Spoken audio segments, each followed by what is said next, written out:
Soyez bénis au nom précieux de notre Seigneur Jésus-Christ. À quoi vous attendez-vous?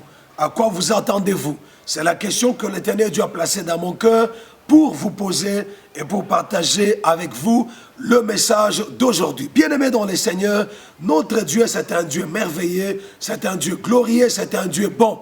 Chacun de nous, toute personne s'attend à quelque chose. Toute personne s'attend à quelque chose de meilleur, d'extraordinaire dans sa vie par rapport à son mariage, par rapport à sa situation de tous les jours. Voilà pourquoi notre thème d'aujourd'hui, c'est à quoi vous attendez-vous? À quoi vous attendez-vous?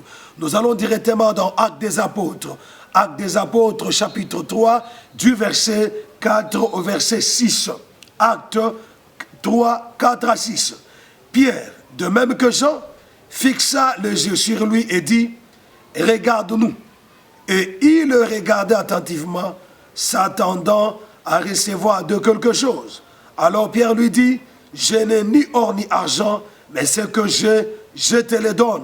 Au nom de Jésus-Christ de Nazareth, lève-toi et marche. » Cet homme, lorsqu'il a vu l'apôtre Pierre et l'apôtre Jean, il leur a tendu la main pour leur demander l'aumône. L'apôtre Pierre a pris la parole pour lui dire que nous n'avons ni or ni argent, mais ce que j'ai, je te le donne. Au nom de Jésus-Christ, lève-toi et marche.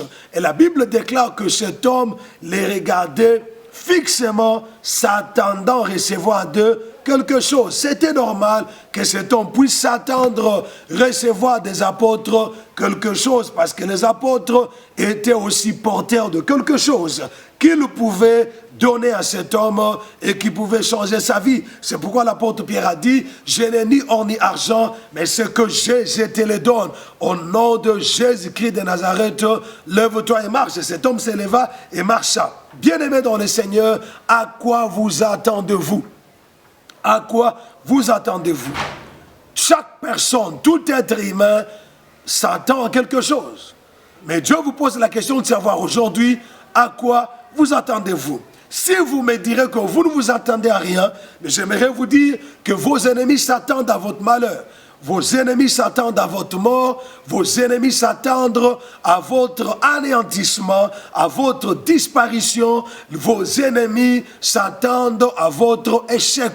C'est la raison pour laquelle, bien-aimés dans le Seigneur, vous devez savoir à quoi vous vous attendez. Cet homme-là, lorsqu'il a demandé l'aumône aux apôtres, il s'attendait à recevoir d'eux de l'argent, mais il ne savait pas que les apôtres lui réservaient ce qui dépassait l'argent, ce qui était plus que l'argent. Voilà la raison pour laquelle, bien-aimés dans le Seigneur, je vous exhorte aussi à vous attendre à quelque chose, à vous attendre à quelque chose de plus grand, quelque chose de plus meilleur que ce que vous êtes, que ce que vous pouvez avoir comme besoin aujourd'hui. Cet homme avait raison de s'attendre à recevoir quelque chose des apôtres. Parce que même si les apôtres devaient lui donner l'argent, c'était dans le cadre de ce que cet homme était en train d'attendre. Alors vous qui me suivez en ce moment, à quoi vous attendez-vous? À quoi vous attendez-vous?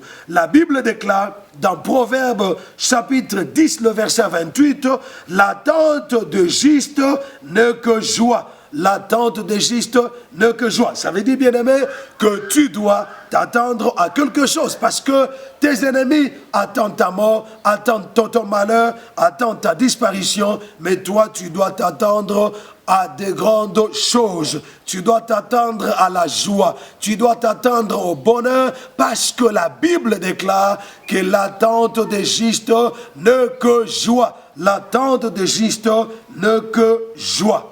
Alors, j'aimerais te dire, bien-aimé, que comme tu es là, tu dois t'attendre à quelque chose de plus grand, de plus puissant, de plus meilleur que tes attentes, parce que c'est comme ça que Dieu travaille. Notre Dieu, la Bible déclare qu'il est capable de faire infiniment et grandement, au-delà de ce que nous pensons, au-delà de ce que nous demandons. Voilà pourquoi je t'exhorte de t'attendre à de grandes choses. Attends-toi à de grandes choses. Attends-toi à de merveilles extraordinaires. Bien-aimés, j'aimerais vous dire que le miracle ne vient pas là où il est nécessaire, mais le miracle vient toujours là où il est attendu. Le miracle vient là où il est attendu. La Bible déclare dans Ecclésiaste chapitre 9, le verset 4, que pour tous ceux qui vivent, il y a de l'espérance. Pour tous ceux qui vivent, il y a de l'espérance. Voilà, bien-aimé dans le Seigneur, tu ne dois pas t'attendre à ton propre malheur. Tu ne dois pas t'attendre à ton échec. Tu ne dois pas t'attendre à ta mort. Tu dois t'attendre à ton relèvement. Tu dois t'attendre à ton élévation, à ta prospérité, à ta visitation divine. Tu dois t'attendre au changement de ta vie. Tu dois t'attendre au changement de ta situation. Même si tes ennemis s'attendent à ton malheur, mais bien aimé dans le Seigneur, toi-même, tu dois t'attendre au bonheur, parce que l'attente des justes n'est que joie. Et la Bible déclare que l'Éternel Dieu accorde les désirs de juste. Un désir, c'est aussi quelque chose que tu attends. Un désir, c'est aussi quelque chose que tu y espères. Il est très important, bien-aimé dans le Seigneur, de ne pas t'attendre au malheur. Parce que vous savez que Job a dit que ce que j'ai craint, c'est ce qui m'arrive. Ce que je redoute, c'est ce qui m'atteint. Mais plutôt, tu dois t'attendre à de grandes choses, tu dois t'attendre aux choses extraordinaires, aux choses qui dépassent l'entendement humain, parce que si ce que Dieu peut faire doit être dans l'entendement humain, c'est que Dieu peut faire tout ce que les hommes font, mais ce que Dieu est capable de faire, c'est ce que les hommes ne peuvent pas faire. Voilà la raison pour laquelle tu dois t'attendre à de très grandes choses. Tu ne dois pas t'attendre au malheur. Cet homme s'attendait à l'argent, mais il a eu plus que l'argent. Il a eu ce que l'argent ne pouvait pas lui donner. Parce qu'aussi longtemps que ses deux pieds pouvaient marcher, ses deux pieds pouvaient fonctionner, il n'allait plus avoir besoin de se tenir là devant les temples pour demander l'aumône aux gens. Il pouvait maintenant marcher lui-même, travailler et trouver de quoi subvenir à ses besoins. Je prie en ce moment que l'Éternel Dieu t'accorde un miracle au-delà de tes attentes. Un miracle au-delà de ce que tu attends, au-delà de ce que tu espères, parce que c'est comme ça que l'Éternel Dieu travaille, c'est comme ça que l'Éternel Dieu opère dans la vie de ses enfants. À quoi t'entends-tu? À quoi vous attendez-vous? Il est très important, bien-aimé, de savoir c'est à quoi tu t'attends. Parce que, bien-aimé, lorsque tu ne sais pas c'est à quoi tu t'attends, tu accepteras tout ce qui t'arrivera. Tu permettras à n'importe quelle situation, à n'importe quel événement de t'arriver. Tu ne te révolteras pas devant les mauvaises choses qui t'arrivent, devant les mauvais événements qui t'arriveront. Voilà la raison pour laquelle il est très important de très bien savoir c'est à quoi vous vous attendez ou c'est à quoi vous devez vous attendre en tant qu'enfant de Dieu. La parole de Dieu déclare: Christ à nous, l'espérance de la gloire. Christ à nous, l'espérance de la gloire. Parce que nous avons Christ à nous, nous devons nous attendre à la gloire. Nous devons nous attendre à la bénédiction, au bonheur, au changement, au miracle, à l'accomplissement. Nous devons nous attendre aux meilleures choses. Nous ne sommes pas comme les païens qui n'ont pas d'espérance en eux parce qu'ils n'ont pas Christ en nous. La Bible déclare: Christ en vous, l'espérance de la gloire. Nous devons espérer à la gloire, nous devons espérer à la grandeur, nous devons espérer à de grandes choses, parce que le Seigneur, Dieu Tout-Puissant, vit en nous. Il vit en nous et nous devons nous attendre à de grandes choses. Voilà la raison pour laquelle nous voulons vous parler des attitudes que doit adopter celui qui s'attend à de grandes choses. Une personne qui s'attend au miracle, qui s'attend au changement de sa vie, qui s'attend à la gloire, quelle attitude doit-elle adopter? Lorsque vous vous attendez à de grandes choses, vous avez une attitude que vous devez adopter. Bien-aimés, n'oubliez pas de vous abonner à votre chaîne, les Sarma TV. Ça sera votre manière de soutenir notre ministère et de nous encourager dans cette œuvre que nous faisons pour le Seigneur. Nous parlons des attitudes que doit adopter celui qui s'attend à de grandes choses. C'est lui qui connaît c'est à quoi il s'attend. La première attitude qu'il doit adopter, c'est l'attitude du silence. L'attitude de garder silence. C'est lui qui s'attend à de grandes choses. Il gardera silence devant toutes sortes d'événements, devant tout problème, devant toute situation qui peut s'élever devant lui. La Bible déclare dans le livre de Lamentations, chapitre 3, le verset 26. Lamentation, chapitre 3, le verset 26, il est écrit « en silence le secours de l'Éternel. Il est bon d'attendre en silence le secours de l'Éternel. » Bien-aimé dans le Seigneur, une personne qui s'attend à de grandes choses, qui s'attend au changement de sa vie, qui s'attend au secours de l'Éternel, il doit garder silence. Il ne doit pas se lamenter, il ne doit pas murmurer, il ne doit pas se quereller avec les gens. Il doit garder silence parce que la Bible déclare qu'il est bon d'attendre en silence le secours de l'Éternel Dieu. Rien ne sert d'être agité, rien ne sert de murmurer, rien ne sert de parler contre Dieu, rien ne sert de parler contre toi-même, rien ne sert de parler contre les serviteurs de Dieu, mais il faut garder silence. Parce que, bien aimé, vous savez, lorsque quelqu'un passe par des moments difficiles, souvent l'ennemi le pousse à parler, l'ennemi le pousse à se maudire, l'ennemi le pousse même à blasphémer, à parler contre Dieu. Garde silence, l'Éternel Dieu te visitera, l'Éternel Dieu va te secourir. Comme tu t'attends à de grandes choses, tu ne dois pas trop parler, tu ne dois pas trop expliquer ta souffrance aux gens, ta situation aux gens, parce que personne de la terre, personne sur cette terre ne peut donner solution à tes problèmes. Lorsque tu t'attends au changement de ta situation, à l'amélioration de ta vie, tu dois garder silence et regarder vers l'Éternel seul, car il n'y a que lui qui doit ou qui peut résoudre la situation que tu as ou le problème qui te dépasse, parce que le problème qui te dépasse toi ne dépasse pas notre Dieu. Garde silence. Vous savez, bien aimé, les enfants d'Israël devant la mer Rouge, ils se sont mis à crier, ils se sont mis à pleurer.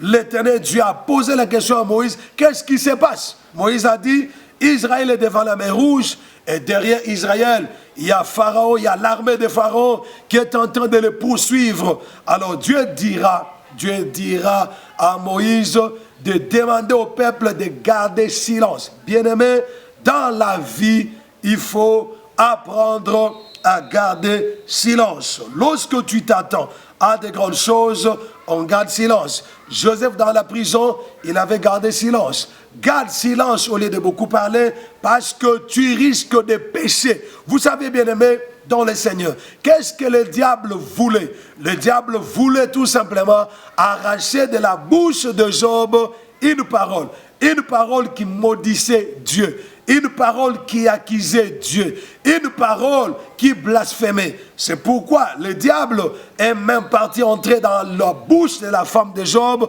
pour pousser Job à pécher contre Dieu. Dans la plupart des cas, quand nous passons par des moments difficiles, par des moments compliqués, souvent l'ennemi vient nous pousser à parler contre Dieu, à parler contre les serviteurs de Dieu, à parler contre les églises, à parler d'une manière à blasphémer, d'une manière accusatrice contre Dieu. Gardez silence, bien-aimés, parce que vous vous attendez à de grandes choses et l'attente des justes n'est que joie. La joie que vous attendez, vous l'aurez. Dieu vous l'accordera. Dieu se manifestera dans votre vie.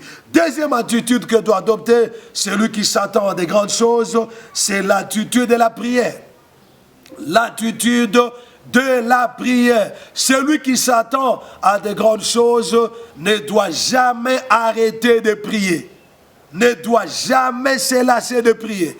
Toute personne qui s'attend à de grandes choses doit persévérer dans la prière, doit augmenter son niveau de prière, doit augmenter sa dimension de prière. Pourquoi la prière? Parce que la prière hâte ce que vous attendez. La prière hâtera ce que vous attendez. La prière poussera Dieu à accomplir pour vous rapidement ce que vous attendez. Celui qui s'attend à de grandes choses ne doit jamais abandonner la prière, ne doit jamais sortir de sa bouche des paroles telles que « j'ai beaucoup prié, j'ai assez prié, mon quota de prière est épuisé ». Non, bien-aimé, la parole de Dieu nous demande de prier sans cesse. Le déclare, ne vous inquiétez donc de rien, mais en toutes choses, faites connaître vos besoins à Dieu par de prières et de supplications.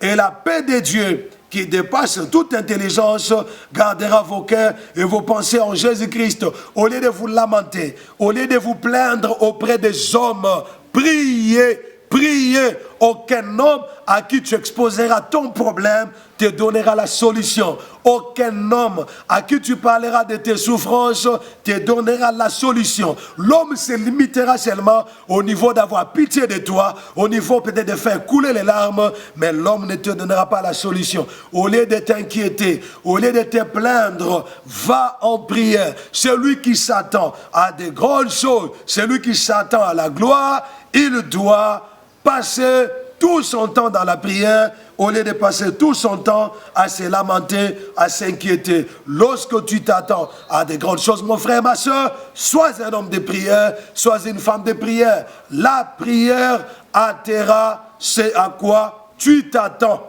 La prière précipitera le miracle, la gloire, la faveur que tu y attends de Dieu. Il est très important, bien-aimé, de savoir ce à quoi tu t'attends. C'est à quoi tu t'attends. Il est très important.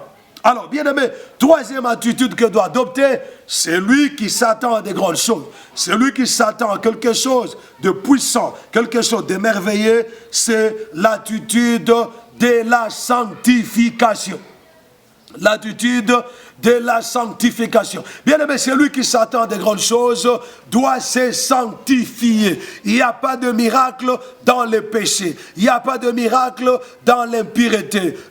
Toute personne qui a besoin de vivre les grandes choses venant de Dieu ou qui s'attend à de grandes choses doit se sanctifier tout le jour de ta vie, de sa vie. Bien-aimé dans le Seigneur, le jour où tu diras que tu n'as plus besoin de la sanctification, c'est le jour où tu commenceras à mourir spirituellement. Aussi longtemps que nous nous attendons à de grandes choses, nous devons continuellement nous sanctifier parce que Dieu n'opère rien dans la vie d'une personne qui ne se sanctifie pas. Vous devez continuellement vous sanctifier. La sanctification, c'est quelque chose qu'on doit chercher tout le jour de notre vie. Parce que, bien aimé, nous suivons d'une manière ou d'une autre. Nous pouvons nous suivre par les choses que nous écoutons, par les choses que nous regardons, ou par les choses que nous proférons de notre bouche. Nous pouvons nous suivre par l'impudicité, nous pouvons nous suivre par plusieurs choses. C'est pourquoi dans Josué chapitre 3, le verset 5, la Bible dit ceci. Josué dit au peuple, sanctifiez-vous, car demain l'Éternel fera des prodiges au milieu de vous. Sanctifiez-vous, car demain l'Éternel fera des prodiges au milieu de vous. Vous vous attendez à la gloire demain. Vous vous attendez à de grandes choses demain. Sanctifiez-vous aujourd'hui. Sanctifiez-vous tout le jour de votre vie. Si vous ne vous sanctifiez pas, l'impureté, le péché éloignera de vous. C'est à quoi vous vous attendez. Le péché chassera de votre vie. C'est à quoi vous vous attendez. Voilà la raison pour laquelle, bien-aimés, vous devez vous sanctifier tout le jour de votre vie. Je répète encore, vous devez vous sanctifier tout le jour de votre vie. Pourquoi Josué devait-il demander à Israël de se sanctifier aujourd'hui? Car demain, l'Éternel Dieu ferai de grands prodiges au milieu d'eux. C'est parce que Josué connaissait le principe de la sanctification. Si vous vous attendez à de grandes choses, vous vous attendez à régner, vous vous attendez à dominer, vous vous attendez au miracle, vous devez vous sanctifier tout le jour de votre vie. Sanctifiez-vous. Marchez dans la sanctification, marchez dans la sainteté. Battez-vous pour vous sanctifier. Ce n'est pas facile de marcher dans la sainteté, mais vous devez vous battre. Vous devez vous efforcer, bien-aimés dans le Seigneur, de vous sanctifier tout le jour de votre vie. Nous sommes dans Exode chapitre 19. Exode chapitre 19, nous lisons du verset 10 au verset 11. Et l'Éternel dit à Moïse, va vers le peuple, sanctifie-les aujourd'hui, et demain qu'ils lavent leurs vêtements, qu'ils soient prêts pour le 3e jour, car le 3e jour l'Éternel descendra aux yeux de tout le peuple sur la montagne de Sinaï. Oh bien-aimé, vous voyez, ici c'est Dieu qui ordonne à Moïse de demander au peuple de se sanctifier pendant 2 jours. Parce que le 3e jour, l'Éternel Dieu allait descendre. Parce que le 3e jour, l'Éternel Dieu allait agir. Si vous vous attendez à de grandes choses, séparez-vous de toutes les choses qui vous suivent. Séparez-vous de toutes les choses, de toutes les personnes qui vous empêchent d'entrer dans la vie de la sainteté, d'entrer dans la vie de la sanctification. La Bible déclare, recherchez la paix avec tous et la sanctification sans laquelle nul ne verra le Seigneur. Tu peux t'essuyer avec les injures que tu profères sur les gens, avec les injures que tu profères sur les enfants. Il y a certaines autorités, certaines personnes riches ou certains patrons qui pensent que parce qu'il est patron, parce qu'il est autorité, il a le monopole d'insulter les travailleurs, d'insulter ses subalternes. Non, bien-aimé, une insulte te suit.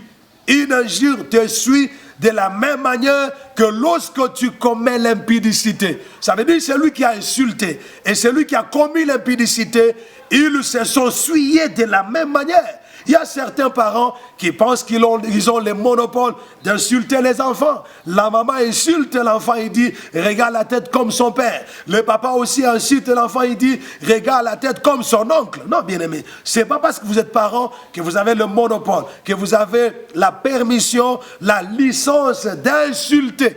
L'injure, l'insulte est un péché qui vous suit de la même manière que celui qui a commis l'impudicité. Sanctifiez-vous en toutes choses, vous verrez les grandes choses à quoi vous vous attendez. Il est très important, bien-aimé, de marcher dans la sanctification, dans la sainteté, lorsque vous vous attendez à la gloire, lorsque vous vous attendez à de grandes choses. Je répète encore, ce n'est pas facile de marcher dans la sainteté. Battez-vous, efforcez-vous de vous sanctifier, de marcher dans la sainteté, et c'est à quoi vous vous attendez, vous arrivera. Quatrième attitude que doit adopter celui qui s'attend à de grandes choses, celui qui s'attend à quelque chose de glorieux, de merveilleux, il doit écraser la peur. Il doit écraser la peur, il doit bannir la peur. Bien-aimés dans le Seigneur, n'ayez peur de rien, ne craignez rien. Votre avenir n'est pas entre les mains des hommes, mais votre avenir est entre les mains de l'Éternel Dieu Tout-Puissant. Alors n'ayez peur de rien. Vous savez, bien-aimés dans le Seigneur, les gens ont peur du lendemain, les gens ont peur de l'avenir. Vous ne devez pas avoir peur de l'avenir si vous avez en vous celui qui détient l'avenir entre ses mains. Nous avons un Dieu, le Dieu Tout-Puissant, qui détient entre ses mains le passé, le présent et l'avenir. C'est la raison pour laquelle il ne faut jamais trembler pour le lendemain. Il ne faut jamais trembler pour l'avenir. Voilà pourquoi il est très important de bannir la peur. Tu dois écraser la peur. Tu dois écraser la crainte. Tu ne dois pas craindre. Tu ne dois pas marcher dans la peur. La peur est un ennemi de la foi. La peur est aussi un ennemi de la prière. Dans Proverbes chapitre 10, le verset 24, la Bible déclare ceci. Proverbe 10, le verset 24, la Bible déclare: ce que redoutent les méchants, c'est ce qui lui arrive. Ce que redoute le méchant, c'est ce qui lui arrive. Et ce que désire le juste leur est accordé. Ce que désire le juste leur est accordé. Bien-aimés dans le Seigneur, ne crains pas l'avenir. Ne crains pas le lendemain. Parce qu'il y a quelqu'un qui a contrôle sur l'avenir, qui a le contrôle sur le lendemain. Ne panique pas, ne cherche pas à savoir ce qui t'attendra demain, ce qui t'attend demain. Non, ce qui t'attend demain, c'est l'affaire de Dieu. Mais toi, attache-toi au Dieu qui a entre ses mains l'avenir, qui a entre ses mains le futur. Voilà la raison pour laquelle, bien-aimé, c'est lui qui connaît, c'est lui qui détient l'avenir, c'est lui qui détient le lendemain, n'aura jamais peur, ne craindra jamais devant n'importe quelle situation, devant n'importe quel événement. Job dit ceci, nous sommes dans Job, chapitre 3, le verset 25. Job dit ceci: ce que je crains, c'est ce qui m'arrive. Ce que je redoute, c'est ce qui m'atteint. Ce que je crains, c'est ce qui m'arrive. Voilà la raison pour laquelle ne crains rien. Ne crains pas les malheurs. Ne crains rien. Ce que tu crains risque de t'arriver. Ce que tu redoutes risque de t'atteindre.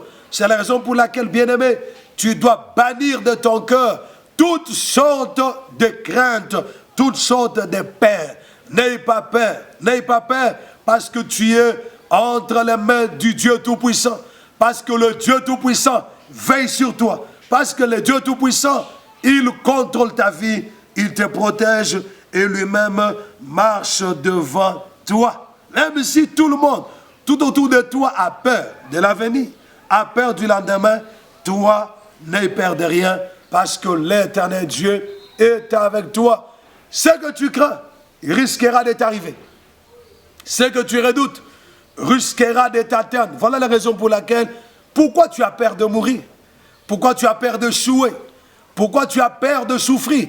N'aie peur de rien, parce que Dieu est avec toi. Jésus-Christ est en toi, et la Bible déclare: Christ à nous, l'espérance de la gloire. Parce que Christ est à moi, je n'ai pas peur de l'avenir. Je n'ai pas peur du lendemain. Bien-aimé dans le Seigneur, ton avenir n'est pas entre les mains des hommes, ton avenir est entre les mains de Dieu. Et c'est Dieu qui organise toutes choses pour que ce à quoi tu t'attends puisse réellement t'arriver. Attends-toi à de grandes choses, c'est à quoi tu t'attends, t'arrivera. Il est très important, bien-aimé, de chasser de ton cœur toutes sortes de peurs. Ne crains rien, ne marche pas dans la crainte, ne marche pas dans la peur. Au contraire, tu dois marcher dans la foi. Cinquième attitude que doit adopter, c'est lui qui s'attend à de grandes choses. C'est lui qui s'attend à de grandes choses. La cinquième attitude, il ne doit jamais donner l'accès au diable. Il ne doit jamais donner l'accès au diable. Bien-aimé dans le Seigneur, la Bible déclare que votre adversaire, le diable, rôde comme un lion rugissant, cherchant qui il dévorera. Il rôde, il cherche un boulevard pour entrer. Le diable cherche tout simplement un tout petit accès. Un tout petit accès. Une tout petite porte d'entrée. C'est pourquoi la Bible dit: ne donnez pas l'accès au diable. C'est lui qui s'attend à de grandes choses. C'est lui qui s'attend à des merveilles. C'est lui qui s'attend à la gloire. Ne doit jamais donner l'accès au diable. Bien-aimés dans le Seigneur, fermez toutes les portes d'entrée de votre vie. Fermez toutes les fenêtres. Le diable, pour entrer dans la vie d'une personne, il n'a pas besoin d'un portail, il n'a pas besoin d'un boulevard, il n'a pas besoin d'une grande porte lui soit ouverte. Non, il peut entrer par un trou semblable au trou de l'aiguille. C'est la raison pour laquelle ne donnez pas l'accès au diable. Le diable rôde comme un lion rugissant, cherchant qui il dévorera. Cherchant qui il dévorera. Hein, bien-aimé? Jésus a dit à ses disciples, Simon, Simon, Satan vous a réclamé pour vous cribler comme les froment.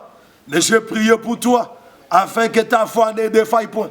Mais toi, quand tu seras revenu, affermis tes frères. Le diable cherche, il rôde comme un lion rugissant, cherchant qui il dévorera. Lorsque tu t'attends à de grandes choses, tu ne dois jamais, jamais donner l'accès au diable. Éphésiens chapitre 4. Éphésiens chapitre 4, le verset 27. Éphésiens chapitre 4, le verset 27 déclare ce qui suit. Éphésiens chapitre 4, nous lisons du verset 26 au verset 27. Si vous vous mettez en colère, ne péchez point, que le soleil ne se couche pas sur votre colère. Et ne donnez pas accès au diable. Ne donnez pas accès au diable. Vous voyez, ne donnez pas accès au diable. Comment est-ce qu'on peut donner l'accès au diable? Par la colère. La colère est une porte d'entrée. La colère est une porte d'entrée. La colère est une porte d'entrée. Ne donnez pas l'accès au diable par la colère. Ne soyez pas des personnes qui s'irritent, qui s'énervent à tout moment. La colère est une porte d'entrée pour le diable. Les gens ne voient que l'impudicité comme porte d'entrée, mais la colère aussi est une porte d'entrée. La colère est aussi une grande porte d'entrée. Lorsque l'ennemi Satan cherche une porte d'entrée dans la vie d'une personne, il entrera dans les gens qui sont dans l'entourage de la personne pour que ces gens-là commencent à faire les choses qui énervent la personne que le diable est en train de réclamer, que le diable est en train de chercher à infiltrer. C'est la raison pour laquelle, si les gens tout autour de vous commencent à faire des choses qui vous énervent, ne tombez pas dans les pièges du diable de vous énerver à tout moment. Maîtrisez-vous. Demandez à Dieu la maîtrise de soi. Demandez à Dieu. À chaque colère, l'ennemi entre. À chaque colère, l'ennemi sème quelque chose dans ta vie. Donc, bien-aimés dans le Seigneur, ne donnez pas l'accès au diable. Deuxième porte d'entrée, ce sont les querelles, les disputes. Le querelle et les disputes, surtout pour les couples. Le couple fiancé, le couple marié. Chaque dispute, chaque querelle donne l'accès au diable dans votre vie, dans votre mariage, dans votre couple. Chaque dispute, chaque querelle donne l'accès au diable. Fait entrer le diable dans votre vie. Bien-aimés dans le Seigneur, ne donnez pas l'accès au diable par des querelles qui ne s'arrêtent jamais. Pourquoi vous vous querellez à tout moment? Des couples qui se querellent à tout moment, ce seront des couples privés de la bénédiction, privés du bonheur, privés de la joie, privés de la grâce de Dieu. Maîtrisez-vous, comprenez que par ces querelles, par ces disputes, vous ouvrez la porte au diable, vous donnez l'accès au diable. Troisième porte d'entrée, troisième accès du diable, c'est la négligence. La négligence. Toute négligence est une porte d'entrée au diable. Lorsque tu es négligent, l'ennemi Satan ne profitera que de ta négligence pour entrer dans ta vie, saccager, entrer dans ta vie et opérer. Tu es un homme de Dieu, tu es un homme marié, tu es une femme mariée, ne sois pas négligent. Ne néglige pas les instructions de l'Éternel. Ne néglige pas les recommandations de ton mari, ni les conseils de ta femme. Ne sois pas négligent dans ta vie. Parce que l'ennemi Satan ne profitera que de ta négligence pour entrer dans ta vie, saccager, détruire, ravager, et puis faire en sorte que le contraire de ce à quoi tu t'attendais puisse t'arriver. Bien-aimé dans le Seigneur, ne sois pas négligent. Je lis l'esprit de négligence de ta vie. Voilà pourquoi je te rappelle que tu ne dois pas négliger de t'abonner à ta chaîne Les Charmants TV. C'est aussi par négligence que tu ne t'abonnes pas. Abonne-toi et active la cloche de notification en sorte que chaque fois que nous allons publier de nouvelles vidéos, que tu sois informé qu'une nouvelle vidéo a été postée, a été publiée sur la chaîne Le Charmant TV. Ne sois pas négligent. La négligence donne l'accès au diable. la négligence donne l'accès au diable. Cinquième accès du diable, c'est l'indiscrétion. L'indiscrétion. Il y a des gens qui n'ont pas de secrets. Il y a des gens qui sont incapables de garder les secrets de leur vie, de garder les secrets de leur mariage. Les gens à qui tu racontes ta vie, les gens à qui tu parles de tes projets, tu parles de tes situations, tu ne les connais pas. Ils peuvent être de méchants, ils peuvent être de violents, ils peuvent être des sorciers qui te combattent. Toi-même, en leur racontant ta vie, en leur parlant de ta vie, tu es en train de te livrer entre les mains de tes ennemis sans le savoir. Tu dois avoir la capacité de garder secret. Certaines choses, on ne les dit pas aux gens. Certaines choses, on ne les raconte pas à tout le monde. Tu dois, bien aimé dans le Seigneur, apprendre à garder secret de tes projets. Je connais beaucoup de gens dont leurs projets n'ont fait qu'échouer. Le projet échoue, pourquoi? Parce qu'avant même que le projet soit initié, il les raconte à tout le monde. Et parmi les gens qui les racontent, il y a des méchants, il y a des sorciers qui sont allés bloquer ces projets-là dans la sorcellerie. Par moments, bien aimé dans la vie, nous-mêmes, nous donnons l'accès au diable en publiant nos projets par manque de discrétion. Sois discret, tu ne donneras pas l'accès au diable dans ta vie et Satan n'aura pas accès. Sixième accès du diable, c'est l'impudicité. L'impudicité. Bien, lorsqu'on parle de l'impudicité, il y a l'adultère, il y a la fornication, il y a la masturbation, il y a l'homosexualité, il y a le lesbianisme. Bien aimé dans le Seigneur. Toutes ces choses, il y a aussi la prostitution. Toutes ces choses, ça s'appelle l'impudicité. L'impudicité. L'impudicité donne l'accès au diable comme vous n'en avez pas d'idée. Lorsque une personne vit dans l'impudicité, marche dans l'impudicité, elle ne doit jamais s'attendre à de grandes choses. Celui qui vit dans l'impudicité ne doit plus s'attendre à de grandes choses. Vous avez bien aimé, Joseph était dans la prison. Joseph était dans la maison de Potiphar comme esclave. Mais Joseph vivait dans la sainteté. Il marchait dans la sanctification. Voilà la raison pour laquelle Joseph s'attendait à de grandes choses. Si Joseph était tombé avec la femme de Potiphar, toute son attente allait être anéantie, allait être annihilée. Pourquoi? Parce qu'en tombant avec la femme de son maître, il allait tout simplement donner l'accès au diable qui les combattait. Il allait donner l'accès aux puissances des ténèbres de la maison de son père qui les combattaient. Il allait donner la puissance à la malédiction de sa famille qui les combattait. Bien aimé dans le Seigneur, lorsqu'on observe bien la vie de Joseph, on voit qu'il y avait aussi un combat sur lui. Il y avait aussi des forces, des ténèbres qui les combattaient, qui ne voulaient pas qu'il lève la tête. Mais bien aimé dans le Seigneur, parce que les promesses de Dieu devaient s'accomplir, c'est comme ça que Joseph a vécu ce à quoi il s'attendait. Si Joseph ne s'attendait pas à de grandes choses, il allait accepter de tomber avec la femme de son maître. Parce qu'il allait accepter de s'arrêter là, de se limiter là.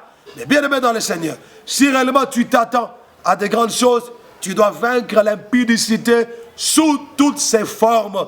Tu ne dois pas donner l'accès au diable par l'impudicité. Et ce que je vous dis là, bien aimé, est plus que important. Donc, la cinquième attitude que doit adopter celui qui s'attend à de grandes choses, c'est qu'il ne doit pas donner l'accès au diable. Il ne doit pas donner l'accès au diable. C'est très important. Sixième ou septième, j'ai oublié un peu la numérotation. Sixième attitude que doit adopter celui qui s'attend à de grandes choses, il doit changer de vision. Tu dois changer ta manière de voir ta vie. Tu dois changer ta manière de te voir. Bien-aimé, tu dois changer ta vision de toi-même. Tu dois changer ta manière de te voir. Lorsque tu te regardes, comment tu te vois toi-même? Comment tu te vois? Comment tu te vois? Tu dois changer la manière de te voir. Nous sommes dans Nombre, chapitre 13, le verset 33. Nombre, chapitre 13, le verset 33. La Bible déclare ceci. Et nous y avons vu le géant, enfant d'Anak, de la race de géants. Nous étions à nos yeux et à l'heure comme des sauterelles. Nous étions à nos yeux et à leurs yeux comme des sauterelles. Nous étions à nos yeux. Bien aimé, quand tu te regardes, comment tu te vois? Tu te vois comme un moins que rien. Tu te vois comme un vaurien. Tu te vois comme une personne inutile. Non, quand tu te regardes, comment tu te vois?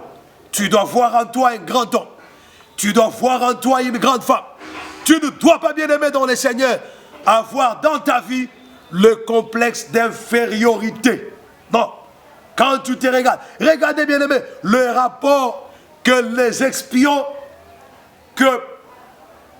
qui étaient partis explorer le pays de Canaan sont venus dire qu'ils ont vu dans le pays le géant, le fils d'Anak. Et qu'est-ce qu'ils ont dit? Nous étions à nos yeux et à l'heure comme des sauterelles. Oh bien-aimé, quelle injure, quelle manière de se dénigrer. Bien-aimé, personne ne peut te donner la valeur que tu ne te donnes pas toi-même. Personne ne peut te donner le poids que tu ne te donnes pas toi-même. Bien-aimé, tu dois te donner du poids.